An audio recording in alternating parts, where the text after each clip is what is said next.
you and I have known each other for many years. How long have you been coming into the Gents Place? Oh my gosh, 15 years? I mean, I think right when you guys first Right when started, it opened, right? right when you opened in Frisco, I started going to that one first, yeah. Well, 11 and a half years, which is awesome, man. You followed us all around, and now you live in the neighborhood with me. So I appreciate your loyalty, and I've got a lot of people who have hopped on the show that have been with us for since the beginning. And my dad was in the military and instilled a lot of values in me, and discipline and integrity and loyalty. And so that's very important to me. So I appreciate that very much. Yeah. Okay, so we were talking a little bit earlier about just positive shifts that business owners are making, business executives, leaders, community leaders, all of this, all these people that have influence over so many people. What are you seeing just in talking? I know you just started a new business recently, right? And kind of doing some outsourced sales management, and talking with some of your clients. What are you seeing in terms of positive shifts some of these businesses are making right now? Sure. Well, in fact, it's kind of how I got into the business. I mentioned previously to you, I was downsized recently. That could be looked at as a negative. I decided to look at it as, hey, maybe the market is looking for something different right now. And so a lot of these companies who are now having to have their sales teams work remotely, in essence, they're outsourcing their sales team, and they don't have the type of attention that they can give them. They don't have the type of management that they would normally give them on site. So I felt like now was a good time to launch an outsourced sales business. And so the people I'm talking to, there's a demand for it, because right now they're paying, traditionally a lot of salaries for folks that they felt like could be under the roof and that they could manage them. And now they're paying the same salaries, but those folks, they don't know what they're doing all day. And there's a certain discomfort in that. And so when you can talk to an employer and say, you know what, you're doing it anyway, you're having to work with remote salespeople, this would just be outsourced, so you're mitigating your risk, highly attractive to folks, and they're excited about that. On the flip side, which I didn't consider until it was brought up to me recently, is that the employees also are in a shift right now, where I think we're all probably clawing to get out of our houses right now and go be back with our friends and loved ones. But the reality is, we're stuck here, and I think we're all having to make some really tough decisions on how to have some self-discipline to manage our day and then be our family and not let the two, cloud each other's judgment. And so you really want to make sure that you have that, that clear line of demarcation between when you're working, when you're when with your family, which is hard to do all together all day long. But we're doing it. And so what's going to be interesting is the employees who are traditionally going to an office and they have the camaraderie of their teammates. This is hard for them. But the next couple of weeks, what we've seen is a lot of these employees are starting to learn how to have that self-discipline and how to stay motivated and how to stay focused, and starting to appreciate the cost that they don't incur anymore on commuting to the office, and having, not having to drive 30 minutes to get home, and having the loved ones right there and be able to, do laundry during their lunch break. And, just little things you wouldn't consider that are becoming very apparent to them. I would suggest that they're, when this whole thing goes away, and it will, hopefully sooner than later, but when it does, I think there's going to be a vast amount of employers who appreciate the outsourcing aspect and can continue to drive revenue remotely. And I also think there's going to be a vast amount of employees who don't miss the office anymore and who have the self-discipline to be, productive from a home environment. That's really interesting. I haven't thought about it this way until you just mentioned this, but there is a lot of talk about a shift that's going to happen post-COVID-19 and people working from home and employers being more comfortable with people working from home. And so, a non-0% is going to be working from home. Is it a 5% increase? Is it 10? Is it 50? We don't really know. Right. But there are employers that are still going to be very resistant to allowing that to happen, because maybe they are paying $50,000 a month in rent. And if they're going to be paying the rent, you're going to come to the office. So I think that there is an opportunity here to kind of match make, where if you did enjoy your time at home, if you did enjoy the flexibility, if you still got all of your work done, and you feel like you've proven to yourself and to your employer that you have this self-discipline, and that you can still accomplish whatever the company's goals are and your goals, there's probably an opportunity for you to find an employer that agrees with you wholeheartedly on that. Sure. And, you know, whether it's an outsourced, sales firm or digital marketing firm or whatever, there's going to be employers that are embracing, they're already kind of doing it, but they're going to wholeheartedly embrace employees that are good, disciplined workers that will still get the job done. So I didn't think about it like that, because some people are going to go back to the workforce and be forced to work in an office, and they're going to be sitting there going, why am I here? I was productive when I was at home, right? That's right. That's right. Yep. And that same employer that is actually paying 50 grand a month, now that he had to stop paying 50 grand a month and promise everybody that, hey, things will turn around, and when it does, I'm going to bring everybody back in. That employer that's not missing that $50 note anymore every month, he might start considering, you know what? You know, for these folks that do want to, you know, be productive and work from home, I'm fine with them working from home. Or, you know what, let me just outsource to a company like my own, right? And just, let's get that off the books. You know, if it's driving revenue, what do they care how the revenue's coming in, right? Yeah. That it's going to be very interesting to see who falls on each side of that coin coming out of this. I have talked with a recent executive at a company that is saying, yeah, we can't have people work from home. Like, that's just not our business model.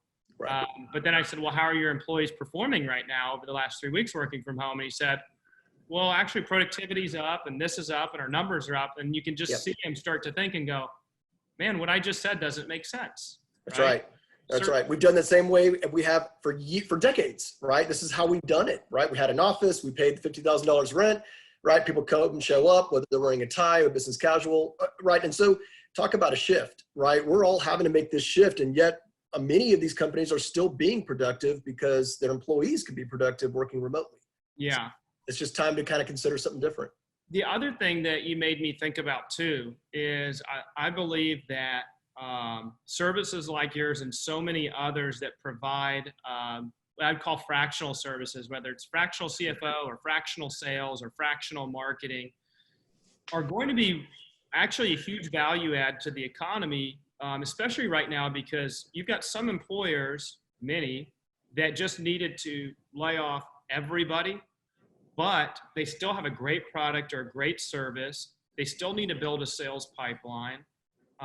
They need to grow, right? And maybe they've laid off 90% of their sales force, and they can't afford the fully loaded cost of that entire workforce. I love the idea of these fractional companies where you can buy a third of a CFO or a third of a salesperson or a half of a marketing person to keep the engine going, to where you're not turning it off completely. Do you kind of agree and see that? Well, admittedly, when I lost my job, I called all the people I had, you know, a network with, and everybody was excited for the opportunity to work with me, but nobody could really afford to pay me full time what I would need, to cover what I need. Yeah. And, that's where the idea came in, was really to say, well, if I could provide you these services up to a certain stage, certain amount of hours a week, and I was to duplicate that and hire people under me to keep it afloat, would that be, most people, like you just said, they don't care. They're like, look, if I can just outsource it and have you take care of it, whether it's you or you have a team of 10 working on an account, as long as you're driving the revenue that I need, that's really all I care about. And so while they can't have all of me, 100% of me, I think, use the term best, right? It's a fractional business where I can be exactly what these companies need and help them grow individually. I love that testimony too, for the people that are listening who were laid off, or maybe they were laid off temporarily and they're just thinking about the rest of their life for the next 5 years or 10 years, is that there are so many people that have built up intellectual capital and experience and knowledge that is of value to other businesses or the society as a whole, community, is the question is, what can you do with all that knowledge? It's not going to go to waste, and you shouldn't just sit there and wait for the next job to come around. I love your mindset of, you took everything that you've learned over the last many, many years and went to work and offering and trying to add value to companies in, albeit a different way, a different model. Now you might be getting your same income from 5 different people or 10 different people.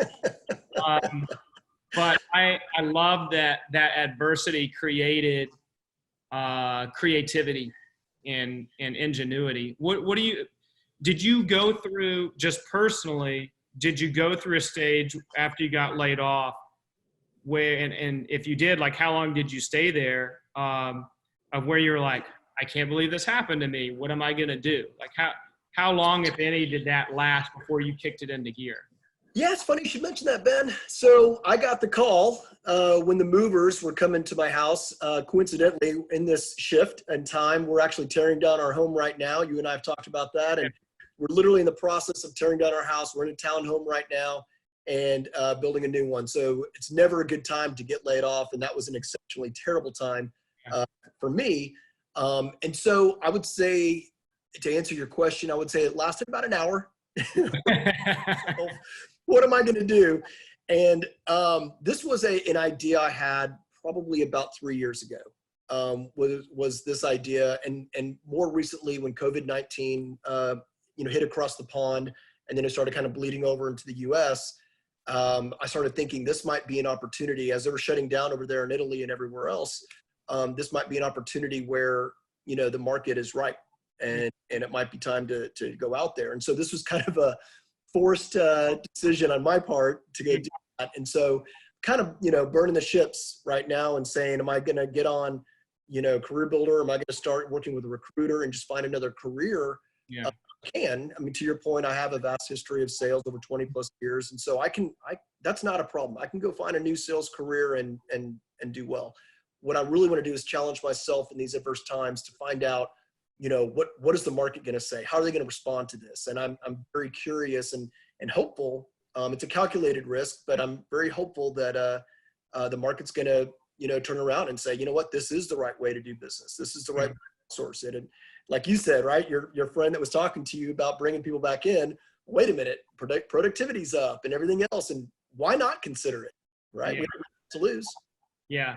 Well, I have a similar story too. I was mentioning on one of my other episodes that I had to go back through my notes to find when I first thought of doing a podcast, interviewing our members, trying to do member spotlights. You got just amazing people like yourself that are just doing really cool things.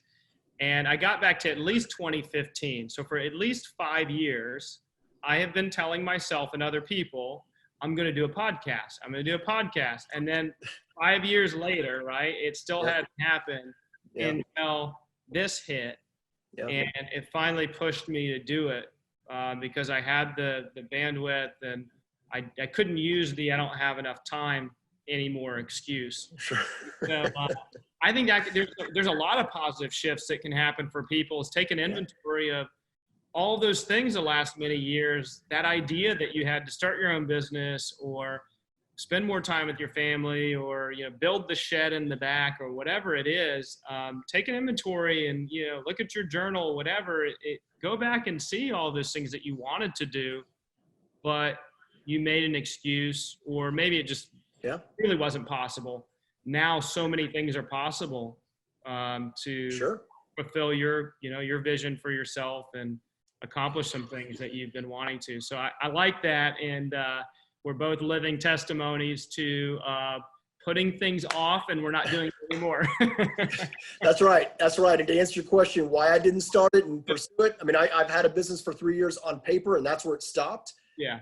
The reason it stopped is because I got hired, right? So it was a, I was in my comfort zone, right? I had an employer taking care of me. The security was there. And as well as I do, starting your own business, it's a risky move, and there's risk continue as you feel today. And so I'm somewhere in my life where I'm prepared for that risk, and I'm ready to take it on, and timing couldn't be better. I felt like it was divine intervention telling me, hey, this is time to get out there and go do it. And The support that I've received from previous colleagues and my support network has been overwhelming. So it's great to at least get it out there. That's cool, man. Well, I'll close with this, and that's that you have experienced adversity, and you're going to speak to so many people that have lost their jobs, they've been laid off, and they're in that frozen state of, I don't know what to do, or I don't even know what's possible, or should I just wait here to be rehired, or should I, start to get some momentum and do something else? You're a great testimony to spending an hour feeling sorry for yourself and then going and doing something about it.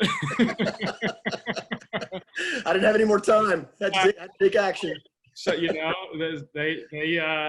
necessity pushes you to do things that you normally wouldn't do. I had to spend a little bit more time for sure until, I was in amazement of what was happening. It wasn't feeling sorry for myself, but I was just kind of processing it all. It took me a while to process everything that was going on before I started to figure out what I could do about it to make a positive impact. And this show was one of the things that came out of it. Once I finally calmed my mind down and was able to think and be creative, stuff started coming back to me of what I wanted to do and how I could add value to other people. So, you didn't have to come on today and you didn't have to respond to my email. And I appreciate you doing that to shine some light on people that have experienced adversity and are choosing to do something positive and make that positive shift. So thank you for that. Well, I'm happy to share my story, but I'm not unique, right? All of us are in this boat together, and I promise you there's a lot of good that's going to come out of this. So I hope others like myself will jump on board and share their testimony, because I'm curious to hear theirs as well. Yeah, we got a lot of content, so watch out. All right, my friend. Well, good luck on the new business. Good luck building the house, and I will probably catch you in the neighborhood walking at some point. Of course you will. Take care. Thanks again. See ya.